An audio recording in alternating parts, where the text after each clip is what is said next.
Hello welcome back to Janna's recipes. ഇന്നത്തെ വീഡിയോയിൽ അടിപൊളി ടേസ്റ്റിലുള്ള സ്നാക്ക് റെസിപ്പി ആയിട്ടാണ് വന്നിട്ടുള്ളത്. നമുക്കത് 2-3 ദിവസം കേടുകൂടാതെ സൂക്ഷിക്കാനും വേണ്ടിയിട്ട് പറ്റും. നല്ല ക്രിസ്പി ആയിട്ടുള്ള സ്നാക്കാണ്, ഈസിയാണ് ഉണ്ടാക്കാൻ. അപ്പോൾ നമുക്കിത് എങ്ങനെയാണ് ഉണ്ടാക്കുന്നതെന്ന് നോക്കാം. വീഡിയോ കണ്ടുകൊണ്ടിരിക്കുന്ന സമയത്ത് നിങ്ങൾക്ക് ഈ റെസിപ്പി ഇഷ്ടമാവുകയാണെന്നുണ്ടെങ്കിൽ ഒന്ന് ലൈക്ക് ചെയ്ത് സപ്പോർട്ട് ചെയ്യാനും, ചാനൽ ഇതുവരെ സബ്സ്ക്രൈബ് ചെയ്തിട്ടില്ലെങ്കിൽ ചാനലൊന്ന് സബ്സ്ക്രൈബ് ചെയ്യാനും ഫോളോ ചെയ്യാനും മറക്കരുത്. അപ്പോൾ ഈ സ്നാക്ക് ഉണ്ടാക്കാനായിട്ട് നമുക്ക് ആദ്യം മൈദമാവ് ഒന്ന് കുഴച്ച് വെക്കണം. അതിനായിട്ട് 2 കപ്പ് മൈദ ഒരു ബൗളിലേക്ക് എടുത്തിട്ടുണ്ട്. ഇനി ഇതിലേക്ക് ആവശ്യത്തിന് ഉള്ള ഉപ്പ് ചേർത്ത് കൊടുക്കാം. ഞാൻ ഒരു 1/2 ടീസ്പൂണോളം ഉപ്പ് ചേർത്തിട്ട് ആദ്യം നന്നായിട്ട് മിക്സ് ആക്കി എടുക്കാം, ഒരു സ്പൂൺ വെച്ചിട്ട്. ഇനി ഇത് നല്ല ക്രിസ്പി ആയിട്ട് കിട്ടാൻ വേണ്ടിയിട്ട് 2 ടേബിൾ സ്പൂൺ നെയ്യാണ് ചേർത്തിട്ടുള്ളത്. നെയ്യ് ചേർക്കാം, അല്ലെങ്കിൽ അതിന് പകരമായിട്ട് നമുക്ക് ഡാൽഡ വനസ്പതി ചേർത്ത് കൊടുക്കാം. എന്നിട്ട് നന്നായിട്ട് മിക്സ് ആക്കിയതിന് ശേഷം ഇതിലേക്ക് കുറേശ്ശെ വെള്ളം ചേർത്തിട്ട് കുഴച്ചെടുക്കണം.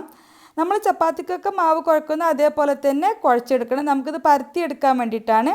നല്ല സോഫ്റ്റ് ആയിട്ട് തന്നെ കുഴച്ചെടുത്തതിന് ശേഷം നമുക്കിത് കുറച്ച് സമയം റെസ്റ്റ് ചെയ്യാനായിട്ട് വെക്കാം. ബാക്കി കാര്യങ്ങളൊക്കെ ചെയ്യുന്ന അത്രയും സമയം നമുക്ക് മാറ്റി വെക്കാം. ഇനി നമുക്ക് ഇതിലേക്ക് വേണ്ടിയിട്ടുള്ള ഫില്ലിംഗ് ഉണ്ടാക്കണം. അപ്പോൾ അതിനായിട്ട് ഒരു കടായി വെച്ചിട്ട് ചൂടാകുമ്പോൾ അതിലേക്ക് 2 ടേബിൾ സ്പൂൺ നെയ്യ് ചേർത്ത് കൊടുക്കാം. നെയ്യ് ഒന്ന് ചൂടായിട്ട് വന്നാൽ ഇതിലേക്ക് ചേർക്കുന്നത് കടലപ്പരിപ്പ് വേവിച്ചതാണ്. അപ്പോൾ ഞാനിതിലേക്ക് ഒരു 1/4 കപ്പ് കടലപ്പരിപ്പ് ഒരു 10-15 മിനിറ്റ് മാത്രമേ കുതിർത്തിയിട്ടുള്ളൂ. അതിനുശേഷം നമുക്കിത് ഒരു 2 വിസിൽ, മീഡിയം ഫ്ലെയിമിൽ 2 വിസിൽ വേവിച്ചെടുത്തതാണ്. ഉടഞ്ഞു പോവരുത് എന്ന വേവും വേണം. അപ്പോൾ ഈ ഒരു രീതിയിൽ വേവിച്ചെടുക്കുക. ഇനി ഇതിലേക്ക് ഒരു 1.5 കപ്പ് ചിരിവിയ തേങ്ങ ചേർത്ത് കൊടുക്കാം. പിന്നെ മധുരത്തിനായിട്ട് 1/2 കപ്പ് പഞ്ചസാരയാണ് ചേർത്തിട്ടുള്ളത്.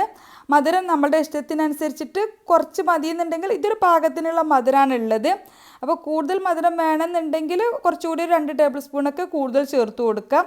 എന്നിട്ട് നന്നായിട്ടൊന്ന് വഴറ്റിയിട്ട് എല്ലാം കൂടി നന്നായിട്ടൊന്ന് വിളയിച്ചെടുക്കാം. എല്ലാം കൂടി ചൂടായി വരുമ്പോൾ തന്നെ പഞ്ചസാരയൊക്കെ ഒന്ന് മെൽറ്റായിട്ട് വരും. ആ ഒരു പഞ്ചസാര സിറപ്പിൽ കിടന്നിട്ട് ഈ കടലപ്പരിപ്പിനൊക്കെ നല്ല മധുരം പിടിച്ച് കിട്ടണം. പിന്നെ അതുപോലെ തന്നെ തേങ്ങയൊക്കെ ഒന്ന് ഡ്രൈ ആയിട്ട് വരികയും വേണം.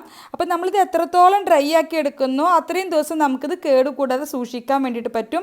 നന്നായിട്ട് ഡ്രൈ ആയി കഴിഞ്ഞാൽ ഇതിലേക്ക് ഒരു 1/2 ടീസ്പൂൺ ഏലക്കാപ്പൊടി ചേർത്തിട്ട് ഒന്നുകൂടി ഒന്ന് മിക്സ് ആക്കിയതിന് ശേഷം നമുക്കിത് തണുക്കാനായിട്ട് മാറ്റി വെക്കാം. നന്നായിട്ട് തണുത്തതിന് ശേഷമാണ് നമ്മളിത് സ്നാക്കായിട്ട് ഉണ്ടാക്കുന്നത്.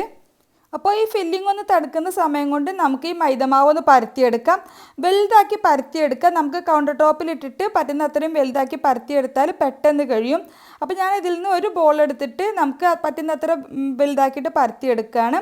നമ്മൾ സാധാരണ കോഴിവടക്കൊക്കെ പരത്തുന്ന ആ ഒരു കനത്തിൽ പരത്തിയെടുത്താൽ മതി. മോമോസിനും ഒക്കെ പരത്തുന്ന ആ ഒരു കനത്തിൽ പരത്തിയെടുത്താൽ മതി. എന്നിട്ട് ഇതുപോലെ ചെറിയൊരു കുപ്പിയുടെ മൂടിയോ മറ്റോ വെച്ചിട്ട് ഇതുപോലെ ഒന്ന് ചെറുതായിട്ട് ചെറിയ വട്ടത്തിൽ കട്ട് ചെയ്തെടുക്കാം. അപ്പോൾ നമ്മൾക്ക് എത്രത്തോളം സ്നാക്കിൻ്റെ വലുപ്പം വേണോ അതിനനുസരിച്ചിട്ട് വേണം കട്ട് ചെയ്തെടുക്കാനും.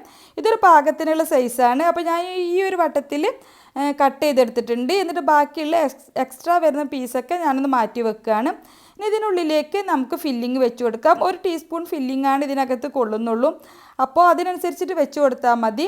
എന്നിട്ട് നമുക്ക് വേറൊരു പീസ്, ഇതുപോലെയുള്ള വേറൊരു പീസ് വെച്ചിട്ട് അതിൻ്റെ മുകളിലൊന്ന് കവർ ചെയ്ത് കൊടുത്തിട്ട് ഇതുപോലെ ആദ്യം ഒന്ന് ചുറ്റുഭാഗം ഒന്ന് പ്രസ് ചെയ്ത് കൊടുക്കാം. അപ്പോൾ തന്നെ അവിടെ അങ്ങ് ഒട്ടിപ്പിടിച്ച് നിന്നോളും മൈദമാവായതുകൊണ്ട്. എന്നിട്ട് നമ്മൾ സാധാരണ കോഴിവടൊക്കെ ഇതുപോലെ ഒന്ന് മടക്കിയെടുക്കില്ല, അതുപോലെ മടക്കിയെടുക്കാം. ഇതുപോലെ ഒന്ന് ഫോൾഡ് ചെയ്ത് എടുത്താൽ മതി. ഈസി തന്നെ ഉണ്ടാക്കാൻ, കാണുന്ന അത്ര ബുദ്ധിമുട്ടൊന്നുമില്ല. 1-2 ചെയ്യുമ്പോൾ നമുക്ക് പിന്നെ ഈസി ആയിട്ട് ചെയ്യാൻ വേണ്ടിയിട്ട് പറ്റുകയും ചെയ്യും. അപ്പോൾ ഞാൻ ഇതുപോലെ ഒരെണ്ണം മടക്കി എടുത്തിട്ടുണ്ട്. അതുപോലെ തന്നെ ബാക്കിയുള്ളതെല്ലാം നമുക്ക് മടക്കിയെടുക്കാം. അപ്പോൾ ഞാനിവിടെ മുഴുവൻ സ്നാക്കും ഇതുപോലെ ഫോൾഡ് ചെയ്ത് വെച്ചിട്ടുണ്ട്. അപ്പോൾ ഇത്രയും സ്നാക്കാണ് കിട്ടിയിട്ടുള്ളത്. ഇത്രയും സ്നാക്ക് ഉണ്ടാക്കിയപ്പോൾ ഇത്ര ഫില്ലിങ് ബാക്കിയായിട്ട് വന്നിട്ടുണ്ട്. ഈ ബാക്കി വന്ന ഫില്ലിങ് നമുക്ക് ഫ്രിഡ്ജിൽ സൂക്ഷിക്കാവുന്നതേ ഉള്ളൂ. പിന്നെ നമുക്ക് എപ്പോഴെങ്കിലും വേണമെങ്കിൽ സ്നാക്ക് ഉണ്ടാക്കാൻ വേണ്ടിയിട്ട് പറ്റും. ഇനി നല്ല ചൂടായിട്ടുള്ള ഓയിലിലേക്ക് ഈ സ്നാക്ക് ഇട്ട് കൊടുക്കാം. എന്നിട്ട് പിന്നെ നമുക്ക് മീഡിയം ഫ്ലെയിമിൽ വെച്ചിട്ട് വേണം ഇത് ഫ്രൈ ചെയ്തെടുക്കാൻ.